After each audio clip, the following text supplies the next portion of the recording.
Normalmente, cuando se habla de un diagnóstico médico, hay una especie de expectativa de precisión absoluta. Funciona casi como en la ingeniería mecánica. Alguien se cae, le duele el brazo, va al hospital, le hacen una radiografía y, bueno, ahí está. Esa línea blanca y dentada en el hueso. Exacto. Es una lectura súper binaria. O sea, o está roto o no está roto. No hay mucho más que discutir. Claro, el médico simplemente la señala y dice, mira, ahí está el problema. Es limpio, es clínico y en el fondo resulta tremendamente tranquilizador. Sí, porque al ser humano le fascina que las cosas sean visibles, que se puedan categorizar de inmediato y además sin margen de error. Totalmente. Si hay un problema, queremos verlo delineado en blanco y negro, porque lo que se puede categorizar, pues se puede tratar. Claro, da una falsa sensación, o a veces real, ¿no?, de control absoluto sobre la situación. Pero luego uno decide adentrarse en el mundo de la simbología astrológica y concretamente en la interpretación de los grados zodiacales, y de repente esa máquina de rayos X parece haber saltado por los aires. Madre mía, totalmente. Es que nos encontramos mirando un paisaje diagnóstico que es sinceramente un terreno pantanoso. Un terreno lleno de sombras y de contradicciones aparentes. Es entrar de lleno en aguas diagnósticas muy turbias. Aquí no hay huesos rotos que señalar con un bolígrafo. Hay imágenes, hay arquetipos y una psicología oculta muy profunda. Y precisamente por eso estamos aquí. Así que bienvenidos a esta nueva inmersión profunda fechada hoy jueves 23 de abril de 2026. Encantada de estar aquí otra vez para este análisis tan intenso. El placer es mío. Nuestro objetivo en este análisis exhaustivo es desentrañar uno de los puntos más enigmáticos de todo el zodíaco. Hablamos del grado 30 de Aries. Un grado que tiene tela. Muchísima tela. Y para hacerlo vamos a sumergirnos de lleno en tres textos clásicos de la simbología astrológica. O sea, no estamos aquí para adivinar ni para inventar nada, ¿eh? Vamos a diseccionar lo que relatan estas tres fuentes. Así es, vamos a poner sobre la mesa los grados simbolizados de Charubel, las imágenes pictóricas de la bola esfera y, por último, las visiones que proponen los símbolos sabianos. Tres perspectivas que a priori pueden parecer súper diferentes. Claro, la idea es contrastar estas tres visiones clásicas. Queremos entender cómo es posible que un mismo punto del cielo, este grado 30 de Aries, pueda evocar escenarios tan dispares. Porque hablamos de imágenes que van desde el trabajo físico más extenuante, pasando por un aislamiento casi paranoico, hasta llegar a una armonía absoluta con el orden de la naturaleza. Es un arco narrativo brutal. Es un viaje fascinante, sí. Bueno, vamos a ir por partes, porque esto tiene muchísima miga. Resulta increíble cómo estas tres visiones, que parecen no tener nada que ver entre sí, pueden estar apuntando a una misma verdad humana. Y la regla de oro para hoy es que nos ceñiremos estrictamente a los textos literales. Exacto. Nada de añadir elementos externos o teorías modernas de cosecha propia. Vamos a ver cómo estas imágenes chocan, cómo se complementan y qué nos dicen realmente sobre la condición humana. Es el enfoque adecuado, estoy convencida. Si respetamos la fuente, el símbolo habla por sí solo y revela matices que a simple vista pues pasan desapercibidos. Pues arranquemos entonces con la primera visión que nos lanza sin paracaídas a la realidad material más cruda. Es la imagen que propone Charubel. Uf, la de Charubel es dura. Bastante. Para este grado 30 de Aries, la estampa es, siendo honestos, bastante desoladora. Lo que describe exactamente es a un hombre transportando una carretada de tierra sobre un recorrido vacío. Es una frase súper corta pero de una densidad tremenda. O sea, transmite pesadez casi física al leerla. Y Charubel no se anda con rodeos al interpretarla. No para nada. Nos advierte que esta imagen denota que la persona nacida bajo este grado pasará toda la vida en tareas totalmente pesadas. Fíjate que no habla de un bache temporal, de un mal año en la oficina o de un esfuerzo puntual para conseguir una meta. Claro, habla de una condición vitalicia. Es una carga crónica. Exactamente. Y la tierra, mover tierra es probablemente el trabajo más mundano y pesado que existe. No está transportando oro ni está construyendo un palacio visible. está moviendo tierra. Literalmente tierra, sí. Me hace pensar inevitablemente en el mito de Sísifo empujando esa roca enorme colina arriba solo para verla caer una y otra vez. Es una analogía perfecta. O si lo traemos a la realidad de mucha de la gente que nos escucha, es esa sensación de estar atrapado en la rueda del hámster, o en esta economía de los pequeños encargos, los famosos gigs. Totalmente. Trabajar sin parar empujando cargas inmensas de estrés simplemente para mantenerse en el mismo sitio. Esa es una lectura muy acertada de la Tierra, de lo puramente material. Pero es que Charubel añade capas aún más oscuras a esta advertencia. ¿Ah, sí? Sí, nos dice que aunque la persona pueda haber nacido bajo circunstancias diferentes o favorables inicialmente, puede ser llevado a la pobreza a través del crimen o por la fuerza de las circunstancias. Madre mía, es una sentencia durísima. Lo es. Y es por esto que el autor califica este punto sin ningún tipo de ambigüedad como un grado difícil. Claro, no me extraña. Pero ahí hay algo que me hace tropezar. Menciona llegar a la pobreza a través del crimen o por la fuerza de las circunstancias. Ajá. Y yo me pregunto por el escenario de ese recorrido vacío del que habla la imagen literal. ¿Estar en un camino vacío empujando una carretilla? A ver, ¿significa que este esfuerzo enorme carece de un propósito intrínseco? O sea, ¿que es un trabajo inútil? Es una buena pregunta. ¿O el verdadero drama aquí es la falta absoluta de una red de apoyo social en sus circunstancias? Porque si uno comete un crimen, pues la sociedad le da la espalda. Y si las circunstancias te golpean muy duro, a veces también te ves completamente solo. Ese es exactamente el núcleo de la tragedia que plantea Charubel. El recorrido vacío no es solo un decorado de fondo, es la esencia del problema. O sea que la soledad es parte de la carga. Exacto. Tanto el crimen, que implica una pésima decisión personal que te aísla de la ley y de la sociedad, como las circunstancias adversas, que son fuerzas externas incontrolables, te conducen al mismo resultado: la alienación. Te encierran en un bucle. Sí, un bucle de trabajo físico y supervivencia básica, donde no hay absolutamente nadie a tu lado. No hay compañeros que te ayuden a levantar la carretilla si vuelca, ni nadie esperándote al final del camino para recompensarte. Uf, es la soledad física llevada a su extremo más agotador. Una fricción constante y solitaria contra el mundo material, donde cada paso cuesta horrores y nadie te está mirando. Es casi asfixiante, la verdad. Lo es. Y lo interesante de contrastar estas fuentes es ver cómo un arquetipo evoluciona. Claro, porque ahora pasamos a la segunda fuente. La segunda fuente da un giro radical. Pasamos de la visión de Charubel a la bolásfera. Y con ella nos adentramos en una soledad de naturaleza muy, pero que muy diferente. Ya no es una soledad material, impuesta por la pobreza o el trabajo opresivo, sino una soledad emocional, psicológica y profundamente defensiva. Y aquí es donde la cosa se pone realmente interesante. Porque la escena pictórica que introduce la bolásfera, para este mismo grado 30 de Aries, cambia el escenario por completo. Ya no hay un obrero sudando polvo en un camino de tierra. ¿Qué va? La imagen exacta es un jinete armado observando la luna menguante. El contraste es brutal. Pasamos del esfuerzo bruto a la tensión táctica militar. Y la palabra clave que proporciona esta fuente para entender la imagen lo resume a la perfección: aislamiento. Aislamiento. Una palabra fuerte. Muy fuerte. Al detallar el perfil psicológico, el texto describe a una persona que es independiente y dominante, olvidada por sus amigos y colegas. Fíjate, olvidada por sus amigos y colegas. De verdad creo que eso duele bastante más que arrastrar la carretilla de tierra de Charubel. Es un dolor distinto, desde luego. Más interno. Y para reforzar esta idea, el texto incluye un proverbio muy peculiar, que es fundamental analizar. ¿Cuál es? Dice textualmente: el perro y su hueso deben quedar solos. Qué críptico. Sí, y además añade una advertencia muy específica y literal. Señala que esta persona puede tener su fortuna en peligro por una mujer. Vale. O sea que hay una paranoia importante ahí. Totalmente. Todo el concepto gira alrededor de una autosuficiencia llevada al límite. Es la idea radical de valerse por sí mismo rechazando o careciendo de cualquier tipo de ayuda o alianza.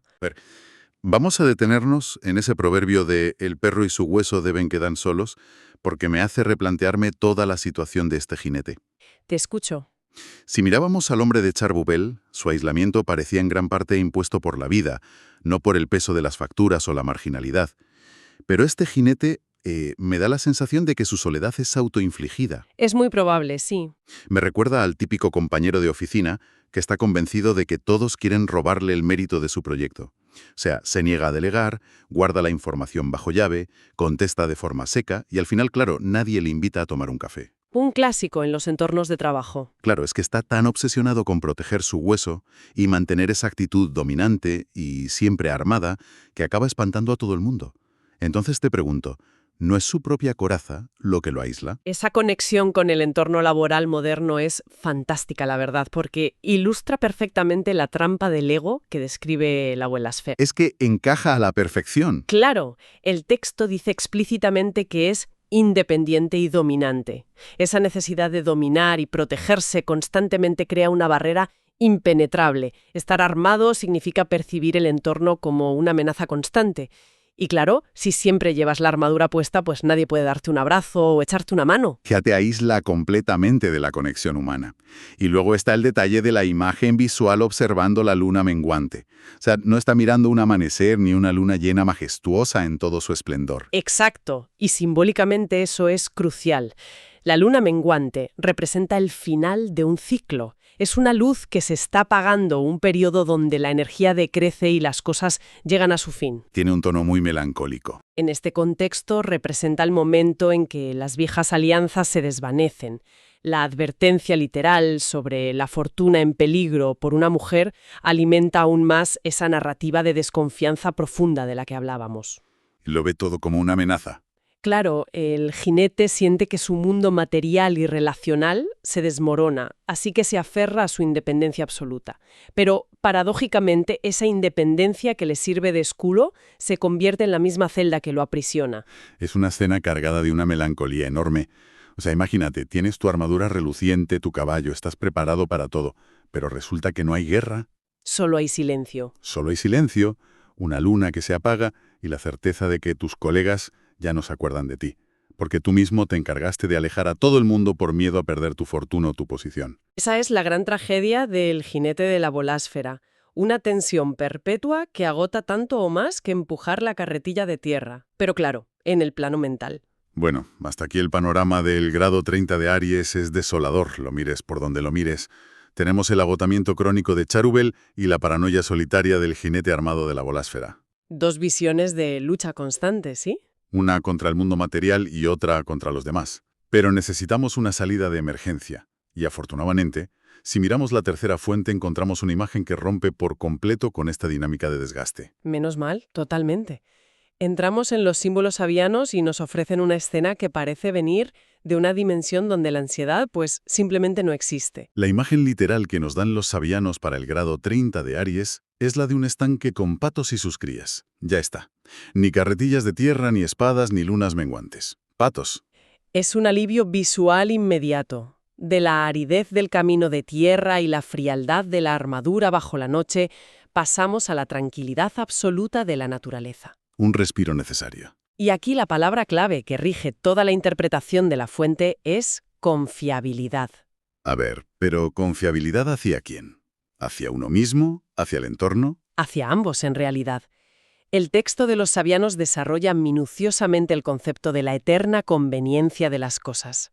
La eterna conveniencia de las cosas. Suena bien. Nos habla de una alineación perfecta con lo que ellos llaman el ordenamiento cósmico. Lo que esta imagen simboliza es la capacidad del ser humano para estructurar su mundo y sus experiencias basándose puramente en sus necesidades auténticas y naturales. O sea, fluir con lo que uno es. Exacto. El individuo alcanza la eficacia no luchando ni protegiéndose en excesos, sino simplemente al ser él mismo, confiando en su propio talento y dejándose sostener por el entorno. Claro, es como encontrar tu nicho ecológico perfecto. Si lo pensamos bien, un pato no intenta ser un lobo solitario armado hasta los dientes para proteger su charco, ni intenta cargar rocas por un desierto. No tendría ningún sentido. Si un pato intentara hacer eso, moriría de estrés en 2 días. El pato simplemente confía en su diseño natural y se queda en el estanque flotando. Al aceptar su propia naturaleza sin resistencia, el ecosistema le provee exactamente de lo que necesita, para él y para sus crías. Es la fluidez total frente a la resistencia constante de las dos imágenes anteriores. Claro. La idea de la eterna conveniencia de las cosas propone que cuando dejas de pelear obsesivamente contra tus circunstancias inmediatas y dejas de atrincherarte contra los demás, la vida tiene una forma natural de sostenerte. Hay una competencia práctica que surge simplemente de la familiaridad con tu propio entorno. Todo esto suena maravilloso, la verdad. Como un bálsamo para la ansiedad del jinete y para la espalda rota del hombre de la carretilla. Lo es. Pero fíjate, no puedo evitar sentir cierta sospecha. Si yo encuentro mi estanque perfecto, ese lugar donde todo es fácil, mis talentos encajan sin esfuerzo y no tengo que pelear por nada, a ver, ¿no corro el altísimo riesgo de aburguesarme? Ah, interesante. Quiero decir, si no hay retos externos, si no hay tensión, ¿qué me empuja a evolucionar?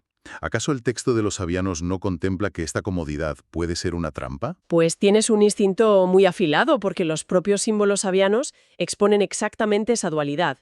No idealizan el estanque sin mostrar su sombra en el texto. Ah, vale, vale. El texto divide el símbolo en dos polaridades explícitas. La polaridad positiva es, como decíamos, esa competencia práctica o facilidad acostumbrada para tratar con las circunstancias inmediatas. Es ser el pato que navega con gracia en sus propias aguas. Claro, la parte idílica. ¿Y qué dicen de la polaridad negativa? ¿Existe ese peligro del que hablo? Absolutamente. El texto advierte con unas palabras muy precisas sobre la tendencia al provincialismo o aceptación de la vida con una complacencia acrítica. Uf, complacencia acrítica. Menudo dardo. Es un término demoledor. Significa que esa confiabilidad de la que hablamos puede degenerar y convertirse en puro estancamiento si no hay un desafío externo. Claro, el agua estancada. Exacto. Si el agua del estanque no se mueve, se corrompe. Si un individuo se vuelve provincial en el sentido de que solo conoce y acepta su pequeño y cómodo rincón del mundo, su crecimiento se detiene de golpe. Se acomoda. Empieza a aceptar todo lo que le llega sin cuestionarlo, sin aplicar ningún tipo de juicio crítico, renunciando a cualquier impulso de explorar lo que hay más allá de la orilla de su estanque seguro. Se vuelve complaciente. Claro. Cambia la lucha constante por una rendición blandita. Deja de sufrir, sí, pero también deja de crecer. Es fascinante cómo encajan estas tres piezas del rompecabezas. Si miramos el viaje que hemos hecho a través de este grado 30 de Aries, vemos una evolución humana brutal a través del esfuerzo, la defensa y la adaptación. Es un espectro completo de cómo el ser humano se relaciona con su realidad material y social. Una síntesis perfecta. Empezamos en el barro. Charubel nos mostró el nivel más bajo y opresivo de la supervivencia, con el hombre arrastrando la carretilla de tierra en un camino vacío. Es el agotamiento físico absoluto, la amenaza latente de la pobreza y esas circunstancias adversas que te aíslan bajo el peso de la rutina diaria. Es el cuerpo llevado al límite de sus fuerzas, sin recompensa. De ahí pasamos a una especie de elevación que rápidamente se convierte en una trampa del ego. La bolásfera nos presentó la reacción a esa opresión material, que es volverse duro, independiente, armarse hasta los dientes. El jinete observando la luna menguante. Eso es en completa soledad porque ha decidido consciente o inconscientemente que la única manera de proteger su hueso y su seguridad frente a otros es ahuyentar a sus colegas y amigos. Se defiende tanto que se queda totalmente solo. Y finalmente llegamos al alivio o al sedante según cómo se mire. Los símbolos sabianos nos invitan a soltar la carretilla y quitarnos la armadura. Nos proponen la integración pacífica con el orden cósmico a través de esa imagen del estanque de patos. Nos dicen que la verdadera eficacia reside en alinear nuestro talento natural, fluir en lugar de empujar. Pero siempre recordando esa advertencia final de los sabianos. Dejar de luchar trae paz, pero sin un mínimo de fricción nos arriesgamos a caer en ese letargo provincial y complaciente, donde el espíritu humano pues simplemente se adormece. Y creo que ahí reside la magia de mirar un mismo punto astrológico a través de tres lentes tan distintas. Alcanzamos un conocimiento verdaderamente profundo, lo cual nos deja con un pensamiento muy provocativo, algo que quienes nos escuchan hoy pueden llevarse para masticar por su cuenta. A ver, cuéntame. Si nos vemos reflejados en este recorrido, yo me pregunto, ¿es la paz de ese estanque de patos, la madurez definitiva y la cura real para el agotamiento de quien empuja la carretilla y la ansiedad paranoica del jinete armado? Es una gran pregunta. ¿O por el contrario representa el inmenso peligro de rendirse, de caer en una sola de confort tan profunda y acrítica que terminamos renunciando a cualquier ambición futura. Esa es la gran dicotomía. Y lo bonito es que ninguna de las fuentes nos da una respuesta moralizante. Nos muestran que el límite entre la armonía cósmica y el estancamiento absoluto es a veces una línea increíblemente fina. Es la tensión perfecta entre la paz y el conformismo, un equilibrio imposible de medir en una simple radiografía de blanco y negro, como decíamos al principio, pero que explica a la perfección las complejidades de nuestra propia naturaleza. Ha sido un análisis brillante. Ha sido un auténtico placer desgranar todo esto contigo. Esperamos que nuestra audiencia haya disfrutado tanto como nosotros desenredando estos símbolos clásicos. Hasta la próxima inmersión profunda.